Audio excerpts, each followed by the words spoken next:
Yeah, so guys, I'm here again with Opamo, and in today's interview, it's going to be a bit different because today Opamo is going to share with us his life story, how he started, where he started from in Ghana, and how he got here with Mpower, everything. Because I know a lot of you can also relate to that, you know. So you're going to pick a lot of important information in his interview. So you guys should sit to the end of this video because every information we are sharing here is very vital to your school application, to your loan application, and to everything. And remember, Mpower is going to bring you here. Whatever we are doing here is all about getting here funded, getting the right funding to study in the US. So, Opamo, Brother, you have always been my guest, yes, but just that today's interview is different. And right. guys, Opamo is also with Mpower now.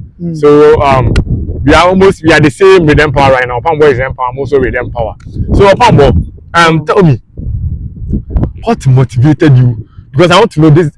This has always been on my mind. You know, although I'm working with you now, but I've been asking myself, what motivated you to decide to help, like to do this? Because you know, when I approached you, you were like, no, let's do this because this is non-profit. But you decided to still help. What motivated you? Before you even share your story, I want to know what motivated you. Thank you, Joe. You know, I read a quote from Muhammad Ali, and I'll paraphrase it. He said, "Service is the rent you pay for the service you occupy on earth, or for the space you occupy on earth." So service is the rent you pay for the space you occupy on earth. So as human beings as we are, our job is to look at the other person's back. So if you're at the top, you should ensure that you also pull other people. That is how we can make the world a better place.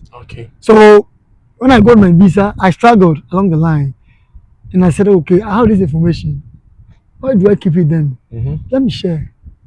So my motivation is also to see the fellow human being succeed. That's what drives me. Nothing more, nothing less. Wow, wow, that's amazing. That's amazing. And a lot of people are being influenced. A lot of Ghanaian students, you know, over the week, countless students have reached out to me, and they was like, Opambo, like I've been saying. So thank you for all you are doing for the international community, specifically the students. Okay. So Opambo, where do you come from in Ghana? Where do you come from? Okay. Thank you, Joe. Basically, you know, I'm an Ashanti. And we are more tilted to the matrilineal side. My mom is from a town in Bekwai called Amwamo. Yes, but I was initially born in Obuasi. But I was bred in Kumasi and lived in Accra. You know, so I have that kind of feeling. But I also even live some parts of my life in Takrady. But I'm originally from Amwamo in Bekwai. But my dad is from Jakobu, so another town that's close to Obuasi. Yes. Wow, that's amazing. Wow. Yeah. Wow. So how has your education been? Where did you start from? From your secondary school? What secondary school did you go secondary, I attended Senior High School. Senior High School? Yes. And you know how funny thing? When I got JSS2, I didn't go for JSS3. Wow. So I wrote the BC in JSS2. Wow. And I had to just leave. So I remember my colleagues, you know, I was the senior boys prefect at I went to Kwadasu SDA Junior High School in Kumasi. And I was the boys prefect then. So my assistant became a junior at Senior High School. Wow. Yes, because I left a year before they graduated. So I went to Senior High School and did general science. Wow. Yes. Wow. Okay, so Famo went to Senior High School. And then how did your tertiary? Tertiary, yes. So after Jabin, I went to Takrady Technical University to do HNE in Electrical and Electronics Engineering. Wow. And then I proceeded on to do my BTech as the Bachelor of Technology at that same university. Yes. Wow. Okay, I now understand why you have that practical aspect aside the theory. Because you went to a technical university. Yeah, right. Wow, that's amazing. Okay, so Opambo, how did you come about deciding to study? Okay, let's even look at your work life first. So after Takrady Technical University, what did you do? Okay, thank you. So after Takrady Technical University, I did my mandatory national service as a teacher assistant. As a TA on campus. So I was helping the lecturers and some of the professors on campus as well. And I was also teaching at that time. So prior to graduation, we got a company that came from UK and said they are training the youth for oil and gas program. Okay. And they wanted the best 20 engineering students Okay. from the faculty of engineering. And believe you me, I was even part of the best 5, but my name wasn't selected to be part of the overall 20. Oh. So they did the program for the first year. So I was still on campus then. Okay. And then they came again for the second time. That time I was doing my service at the department. So I went to the administrator that, Mr. Sami, I'm here. Previous time I qualified to be part of this training, but some way somehow I never heard my name. Okay. So can you add me? He said no, your time has passed. Oh. You know, so there was a window for those with first class to apply. Okay. So I emailed them with my certificate, and then they enrolled me on. It was about a 6-stage process. You write personal statement, aptitude test, interviews, and whatnot. So to cut a long story short, I got selected to be part of the final 50, even final 12 they selected. Oh, wow. For the program, and eventually became the president of my cohort. Oh, nice. So I was lazy with the company is called Food Ready. Okay. They are now Get Energy. Your initial Get Energy. They are now called Food Ready. Food Ready. And I'm also proud to say that I was the first student to be part of their team. So after the training, I even worked for them as scholarship lead in Ghana. Wow. You know, so that gave me a lot of exposure. Yeah. So I started from there. I think that gave me my first real work. Okay. To be paid like. Okay. Though I had the engineering background, but in terms of my social life, my communication skills, my soft skills, I was very good in terms of leading people. Yeah, that one, people. I will attest to that. You know, yes. So I started engaging with all these big companies, the Telos, the Modec, trying to get money to sponsor the next cohort. Okay. Through that, I got a chance to also do the training, the oil and gas training. So I was training. I had the electrical background already. I know the oil and gas industry is a space or a realm on its own. Yeah. So I got a chance to do the electrical in oil and gas, Opito. Okay. I did mechanical, I did instrumentation, and I did safety for the oil and gas. And I must say, you know, when I was going to Technical University, I felt at some point in time that I'm not living my dream. Okay. But I can assure you that I've never regretted going there. Okay. But the kind of experiences and exposure I got there has made me who I am today. And I'm always proud to say that I got a chance to go to Technical University. Okay. And after the training, I had to stay home for 1 year. Wow. Even before I joined them as a scholarship lead. Because we had some agreements with GMPC. You know, these things are very political. Yeah. So the program lacked funding. Yeah. Good. So the program lacked funding. So I had to stay home. So I got this downtime for 1 year. I remember during those period, I was doing a project on this plastic waste. Okay. So I was using plastics and sand to make pavement blocks. Wow. So I started pushing this agenda, not to waste time, you know, but to be engaged in something beneficial. So I started pushing. So that time I started even in Kumasi. I was invited by Kesman FM. I went there and I came to Accra. I went to the regional assembly and I went to Peace FM. You know, one funny thing is when I got there, they told me that, or they even asked me, are they aware, is someone aware that you're coming to meet? Or whom are you here to see? Just clicked my mind. The editor. I never knew him. The editor, I said yes. Is he aware you're coming? I said yes. So I entered. The man saw me. He was even perplexed. Then we started conversation. In front of me, he called the CEO for the one factory. Okay. Some woman. Okay. Then he called one man called Mr. Asedu. I know if he's watching. So I met Mr. Asedu in Taifa. Okay. And he was very good to me. He gave me the power to start with. All right. And one thing I would say is that, you know, we have this attitude about Ghanaians that they don't want to help until they see that thing that to be like booming or something. So Mr. Asedu, due to his busy schedule, left me in the hands of some of the guys at the workshop. I don't know, I'll go there, I'll be taking the dust from the drain gutter, trying to melt the stuff, trying to mold myself. It was really tiring. And I was, you know, I saved something to do my national service. Okay. And I was using this money to do that project. You know, sometimes like I got fed up. And so one day I met a friend too, he was from Norway, white guy. He came to video the place. And then when I saw that there's a white man videoing me, the guy said, hey, Ebian, include us. We are part of you. I said, no, you see this attitude. We should be able to be our brother's keepers. Yeah. So after that, we got a chance to start the program, the food ready program. So this was a 1 year program, and then I got a chance to do internship. That's graduate training at an oil and gas company called what's the name? They were located at Beach Road, Dominion Oil Field Services. Okay. So we were working on gas cores, acetylene, oxygen for offshore works. Okay. And they have some tanks they use for rentals and house on offshore. So afterwards, I was like, after the training, I was like jobless. Oh. You know how it is. After all the effort you have put in. Yes. Like I have the experience, everything. That's when Field employed me to become the scholarship lead. Okay. And I offered them for some time. But I felt that no, that space is good, but as a technical person, I need to deploy my skills to help benefit my country. Because I realized I had enough knowledge about the oil and gas industry. So most of my friends were like opting for other companies like Voltic. So they say, once you apply for a new job, you said, I want oil and gas. Okay. I believe that everything is possible for those who believe. So I said, yes, Voltic is good, but I want to be part of the oil and gas industry. That's true.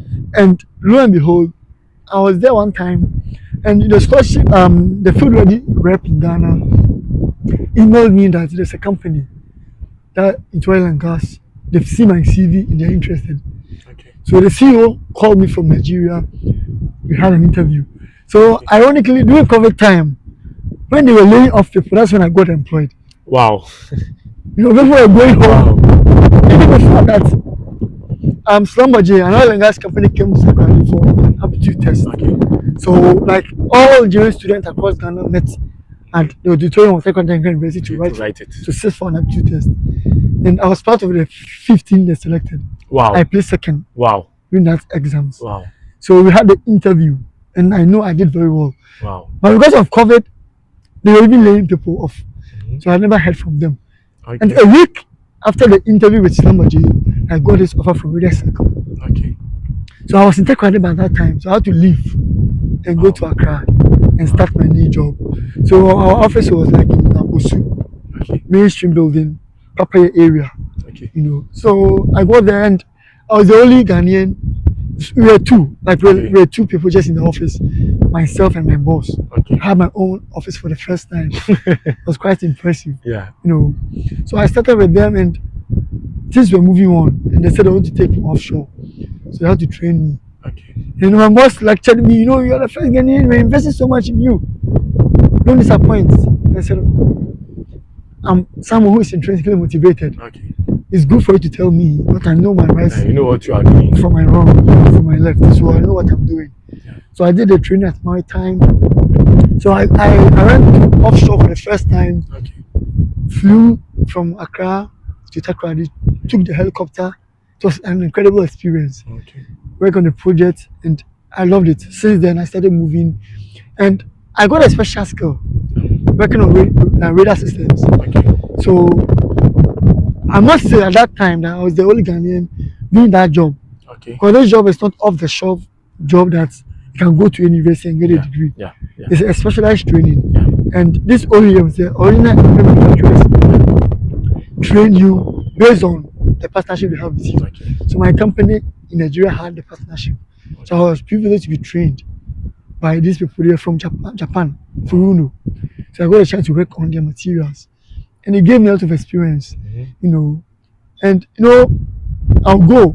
So if the Nigerians get job offshore, they'll call me, I'll prepare, join them, and you move. Sometimes you get a vessel job to my port, I'll join them there, and I can travel to different African countries. But I realized that I'm living my dreams, but sometimes I'll even go to sea, but they will not pay me. Wow. I was really struggling. Wow. And as a young guy in Accra, you know how the life is. Yeah, Accra life. Most of my guys watching me understand this point of view I'm sharing. So it was very tough. Yeah. Very, very tough for me. Wow. Yes, very tough for me. So after one offshore, I met my boss, the only constant factor in life is change. But though they are training me, I go offshore, but this thing is unpredictable. I can stay home for like 6 months without doing anything. I'll just be helping with the office staff, tax filing and other things. No, I don't think I belong here. And one thing about me is that my boss trusted me very well because Anytime he calls upon me, I deliver. I remember a point in time, we had a meeting with the Petroleum Commission of Ghana, and I was the one to lead the presentation. My boss reposed that confidence in me. So one board of directors joined. He never believed me. But after the presentation, he came to me and then shook my hand. Said, "Nah, I never knew that you could deliver like that." Because the sea was everything, everyone was in the room, and I gave my best shot. So they said, "Hey Ben, I believe in your abilities. Do what can benefit you." So that's how come I started with the school application. Wow. Yeah. Wow. So when you started applying for your school, I understand in most times if you start your school application, what's really on your mind is funding because you are pursuing a professional graduate course. Okay, so did it occur to you that where you were going to get funding for your studies, how are you going to go about it? Was it a burden on you? Okay, thank you, Joe. You know, I started this travel abroad thing way back. Okay. I completed SHS in 2012. Okay. But I attended a conference and I got to know something called education abroad, tuition-free universities. So Norway at that time, Finland, Sweden, even Germany, were not charging tuition fees. So I started learning Norwegian, Norsk, the language. Wow. To be able to go there. But I realized that if you go to a new country, they don't speak English. And you are proficient in a language, you move at a faster rate. So I started learning Norsk on Duolingo. Wow. Learning it. People even like my friends were laughing at me. But I had a dream. So because I knew I can't afford. So America, I wasn't even looking at America. Because for the notion out there, you can't pay your tuition. And that's the reality. There's no way I could have afforded $30,000 per year tuition in America. No way. So I wasn't looking even at America at all. So I was just looking at Norway. But you know, I did HND initially. So it was a bit difficult for me to enter. And I did a top up, so I had a degree now. But just even in Norway, I learned initially that you had to even do deposit at around 12,000 euros. Wow. Before they issue the visa. Like I think that's the blocked account. Blocked account. Germany to prove your funds that you have the money. Come on, I cannot. How are you going to get that money in Ghana? If the application fee of you are just a young student that have graduated. 80 euro application fee has been a challenge. How much more $12,000? Wow. So I wasn't even looking at US. I never dreamt of like coming to US. So I did the first application. Even to that, I had a friend in Italy. So he came back to Ghana, he started this travel and tour agency. So I was always in constant communication with him about the chances of me. He helped me travel abroad. And he told me that, oh, he has a friend who knows a bit about the US stuff. So if I can talk to him. So I think I paid around 1,000 for Ghana cedis to the guy to assist me. You know, because I believe that though there are some things I can do, but if you let expert do for you, sometimes it expedites the process. You don't have to make a lot of mistakes. But one thing I also failed to realize was that I'm capable of everything. You can just read online, you have to sit there and do it on your own. So I accept that fact. That negligence on my part. So the guy, I started working with him. I realized that no, I can do this thing on my own. I'm educated. I completed with first class. I taught my group, my faculty. Everything to on the internet. Why can't I do it? So I sat down, studied the system, and I am today. You know, so when Mpower came to the scene, let me share a secret with you. When I got the approval from Mpower, bro, the joy, you know, like it's a strange feeling. Because for somebody to trust you to that extent that I don't know you, I don't know where you're coming from, I don't know your credit history, but I want to help you. It's crazy. That's what Mpower is doing. It's crazy, bro. So they know, you are coming from Africa, you cannot pay this tuition. And it's not just Africa. You know, we have majority of the students coming from India, most of them, Asia, China. We have friends from China, Germany that are all studying here on Mpower. But the surprising thing is that the number of students that have been able to realize their dreams because of Mpower is overwhelming. You're right. Because you saying you got surprised, I could relate as well. I was like, what? Was I like dreaming? So I really relate to that point. So you continue on. So when I saw the offer, I said, come on, it was all joy. Because good things don't come easy. No. For me to get a loan to study in the US, come on, is this a reality? Is this true? And you know, I applied to school last year four. Okay. But I went to see, so I couldn't do the processing to come. So by the time I land on land, or I came on land, fall was due. So people have started moving. Then I started hunting for dates for spring. Okay. Oh, I thought that I would get a date, but it wasn't easy. So at that time I cried, there were no even dates are available. Wow. So I had to resort to going to Ivory Coast. Okay. And as I'm saying that, no man is an island. Yeah. And as humans as we are, we're all social beings. Yeah. It means we're interdependent. Yeah. So we need one to survive. Yeah. That even stems from my motivation of helping. Yeah. Because I had a friend who connected me to these WhatsApp platforms. And I made good friends there who are now in part of my family circle. Okay. So they said, oh, there's Ivory Coast. I said, oh, really? Can I go there? I said, yes. So I started making the inquiries to fill my MRV and everything, and then I journeyed on. So before I went to Ivory Coast, I wanted to come in spring. That was last year, January. Okay. So last year, December. That is early January this year. Okay.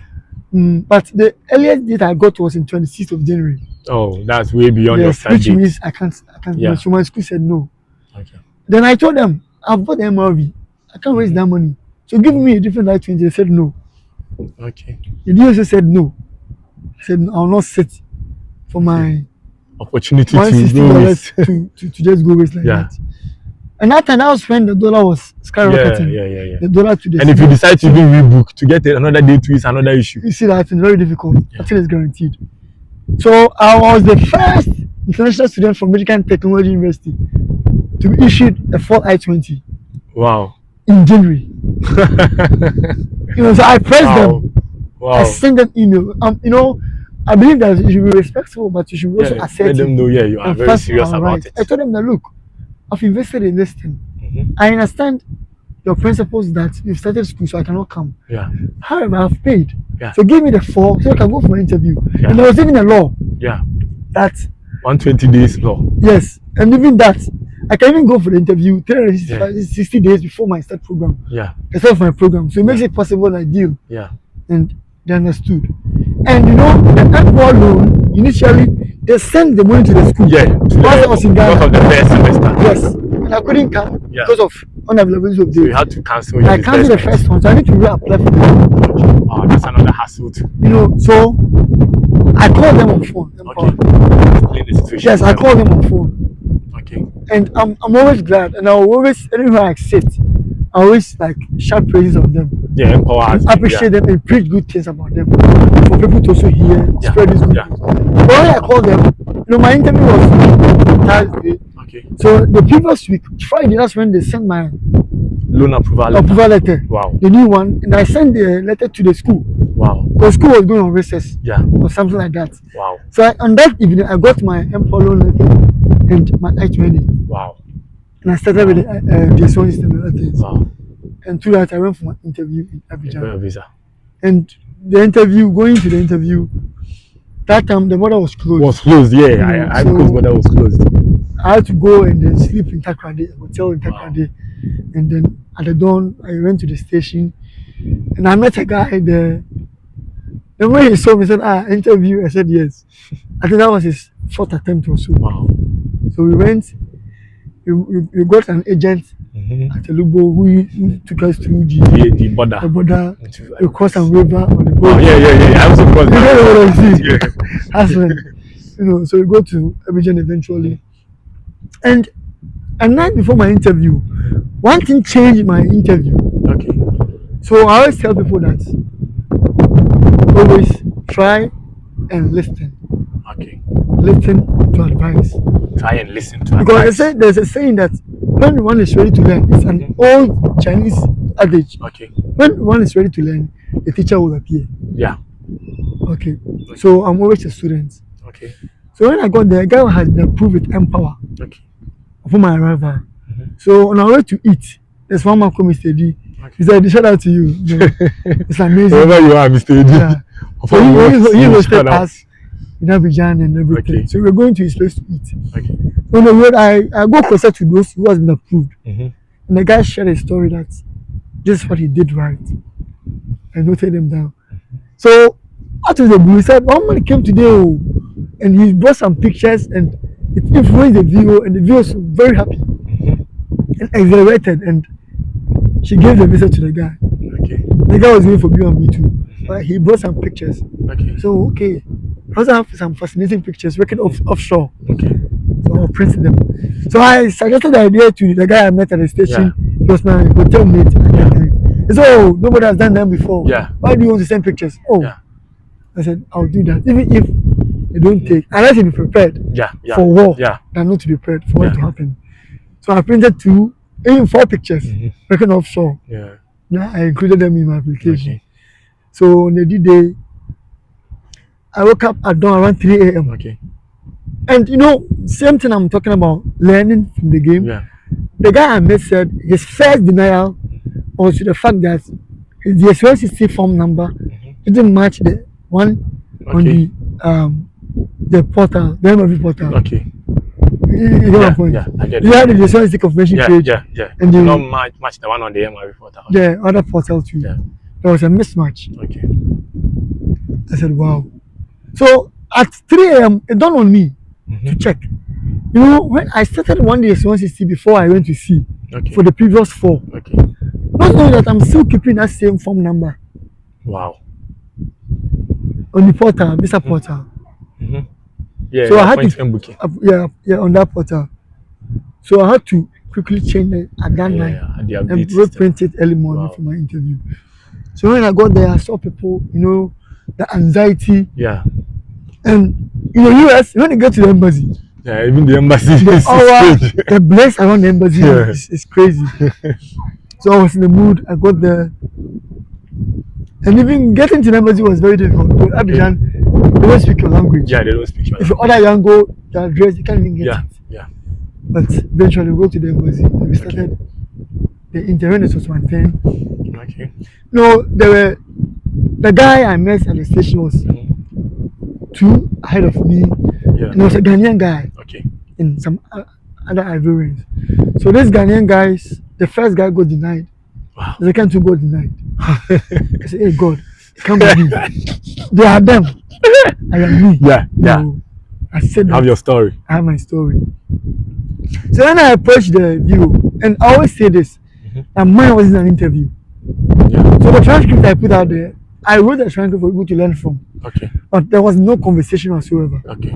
Well, when I mounted the podium to speak, he said, what program are you going to offer? Oh, he said, oh, American Computer Engineering. What did you study at Yanaga? I told him. He went through the JS160. He just looking through. I was just standing there. So I said, oh, I can see you work for this company. Oh, how many years have you working? I said, oh, I'm working for the past 5 years. But currently 3 years with my cousin. I said, oh, okay. I was just typing. You know, when I was printing the pictures, I was like, at what point will I give the pictures to the viewer?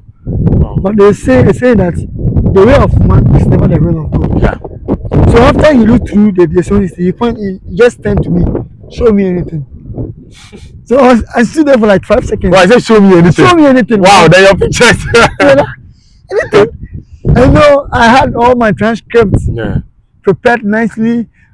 My everything, like I had everything to prove that I'm a good student, like I'm going to study all those. But something told me to show him my pictures. Okay. And I handed the pictures to him. He exclaimed, "Oh, offshore! Oh, wow!" He started laughing. Wow. And then he dropped them. Wow. And the next question was, "Hope you have your funding in place." And I don't deem this to be a question. Yeah. It's a bit of a rhetorical question. Hope you have your funding in place. It's like a closed-ended question, yes or no. I said yes, but when they took the pictures, the Mpower loan letter was. I'm always proud to showcase my Mpower stuff. Yeah. Because I'm telling the viewer at least. Yeah, I can see my funding. I have the funding available. Yeah. So I gave him the letter. He said, "Oh, you didn't have a loan?" So it means that he was even impressed. You didn't have a loan. How are they? I said, they're in the US. I said, oh, US? Oh, nice. He saw that amount. This is $9,000. He shouted. Wow. Incredible. He shouted. I said, it's 69,000. He said, wow. He typed. He gave me everything. So he didn't ask me, why this school? Why this school? No. I wasn't asked those questions. Wow. My last question he asked was, so what will you be doing when you return to Ghana? That was the only answer I gave in full. Okay. And I told him that, oh, my company is doing expansion projects in West Africa, basically. Okay. So I'll come back and lead the maintenance team. Okay. And also help other countries doing onboarding. Okay. That's what I said. He said, your Wow. visa is approved. Wow. Wow. And anyone watching me, that visa approved feeling. That's a different vibe. I can't use words to, express I that. told you, it's like when I was interviewed by a lady in Ivory Coast. Okay. She's the best consular I've seen. Is it a chubby one? Chubby one, yeah, but she's not there anymore. Yes, yes. I think most of us who came here between 2022 and then early 2023 that went for our interviews in Ivory Coast were interviewed by that amazing consular. Yes. Wherever she is, Ghanaian students love you. All right. She was at Ivory Coast. Yeah, normally we don't know her name, so we all refer to her as Chubby Woman, Chubby White Woman. She was at Ivory Coast. That's the best US consular I have seen. So I was interviewed by her, and when she told me I'm approving, my interview did not even span for 2 minutes because I was already about it. I knew I'm going for this. You're right. So when I got there, she asked me why which school? I said Michigan Technology University. Yes. She said, wow. And this school is known because it's a top school. Yes. And when it comes to engineering, the whole of US, they are one of the best. Right. So I said Michigan Technology University. She did some please, and I was like, oh, okay. And she asked me, why am I going to Michigan Technology? And I told her, oh, it's because it's a technological school. Yeah. So the curriculum here is more centered towards practicality than theory, which means I think this was the statement that got it, which means I'm not graduating with a bunch of useless ideas, but real practical knowledge that I can utilize upon my return to my country. And she was like, she started smiling. She said, I don't know if because I said useless knowledge. Yeah. So that this guy wants practical knowledge. And she asked me, how was I doing masters in engineering management? And I told her, because my background is in engineering. So I told her, oh, I'm doing but engineering management is also called industrial engineering. So I told her the reason why I'm branching into that aspect is that I want to combine the business part of technology with engineering because that's where the money is right now. And she started laughing and she said, I'm approving your visa. That was it. So she approved my visa before asking me of funding. So when she approved my visa, when I was about turning, she asked me, so how am I even going to pay my visa? I said, I have a loan from Mpower. I didn't even finish the statement. I said, I have a student loan from Mpower. I said, wow. So that was how I got my visa. Amazing. So we encouraging you guys, listen, if America does not want you to come to study here, they will not build the consulate. No. A lot of students have this idea that the American embassy does not want to give visas. But it's not the truth. They want to give you the visas because that's why they are there. But the thing is, you have to do things right. Yeah. And you have to do things in an honest way. Because they know you more than you think they know you. Yeah. They have access to a lot of information. And so when you go there, make sure you are being very honest. Yeah.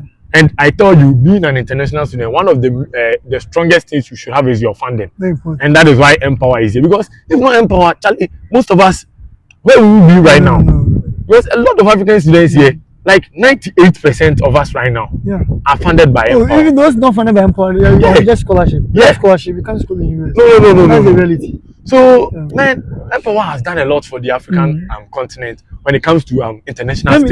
Let me share. There's a guy I'm working with currently. Okay. He's from Ethiopia. Okay. He's called David. I don't know whether you know him. Okay, I think I've seen. Yeah, he came in spring too. So when we were working and we were not talking about life in the US. Yeah.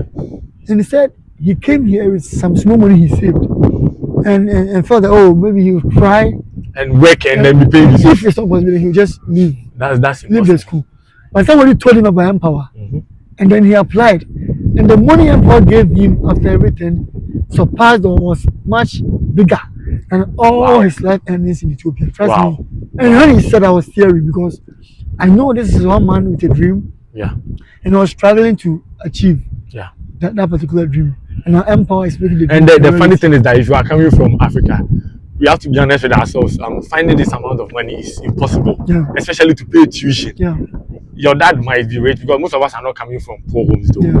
But this is a lot of money. Yeah. Even the American citizens here who are not paying as high as we are paying are not able to afford that kind of fees. So most of them don't even study up to masters. I think undergrad. Most of them are even good with high school. Yeah. So to have this kind of opportunity, I tell you, not up to 10% of the American population has master's degree. You're right. So having a master's degree in America makes you a top-notch and a seeked for applicant. Okay, and Mpower has made this so possible for African students, Asian students, students coming from Europe, everywhere. Mpower is willing, even refugees, even Dhaka. Mpower is helping everybody. And so if you look at Opambo here today, it's because of Mpower that Opambo and myself, we are here, and currently we are also with Mpower as ambassadors with Mpower. Very soon we are going to do a video and then formally introduce Opambo as well. So Mpower has done a lot, and Opambo is comfortable in US. Oh yeah, why not? Very comfortable, as you can see. You know, Anton, I think I had a career festival last week Tuesday. Yeah. On the 19th of September. About 370 companies represented. Wow. Just imagine. Wow. You know, one friend, Joe, is on Mpower. Okay. He said, he went to one company, and they asked him, are you looking for internship or employment? Wow. He said he cried. He cried because that was the first time someone is asking me that question. Yes. He said, oh, I just came. He said, oh, you wanted to employ someone. Wow. No. Wow. So the opportunities you get with Mpower is limitless. So I would just encourage everyone to use that as an opportunity, and try and come. All right. Well, once you enter, Mpower will take care of everything. Go to school, stay out of trouble, and the world will be at your feet. Yeah, you're going to be successful. So Opambo, we'll be closing this video today. Okay. What do you have for students applying from Ghana, Nigeria, Kenya, China, India, wherever they are applying from? If you are not in US, even if you are in US and you have any other nationality apart from US and you want to study, you can apply. So give them your message. Okay, so guys, I just want to look right into your eyes and tell you guys that nothing is impossible. Everything is possible for those who believe. There are a lot of countless number of stories you can share regarding impossibility becomes possible. I know of one girl who was diagnosed with polio at an earliest age. And the doctor told the mom that your child can never walk. But this lady became Olympic champion. Wow. 100 meters. So everything is possible. So believe in yourself. If myself and Joe has been able to do it, we're currently in the US living our dreams. It's more than possible for you to do. It's just take the first step. Just make the first step. And you guys, we are here to help. We have WhatsApp groups that can add you for your question. When you started, there was nothing like WhatsApp group. No. But we are here for you guys. So you have no excuse to make. And I wish to see you guys in the US. And as usual, we have attached our referral code. So if you apply to Mpower, make sure you use our referral code. And also you can use our link. I'm going to post the link throughout the comment section to apply so that we also get our rewards with Mpower. But remember, whatever we are doing is non-profit. We are here to help you. That's what's important. And you can message us under the comments on the video. So we add you to the WhatsApp group where we talk about your funding, how to get here, everything. And remember, the most important thing is to get here. You shouldn't forget about it. That's what I always say. You just come. Just come. Just come. Because if you make the decision to come, you have not just transformed your life, but that of your family. Exactly. You've transformed a lot of lives, and you're also going to be a positive impact back in your country. So we're going to end today's video. We are currently in Houghton, Lake Superior, right? This is this way we chill after class. So we chill after class. So we are waiting for you. And when you decide to come to US, come to Michigan Tech. Obviously. This is the best school in the United States. When you come and meet Opambo and myself. So we coach you in some, a lot of stuff. Everything. So thanks for watching, and make sure you subscribe to our channel. Very important. Because every week we post videos to help you with your study abroad in the US and then Canada journey. All right. So thank you. Thank you, guys.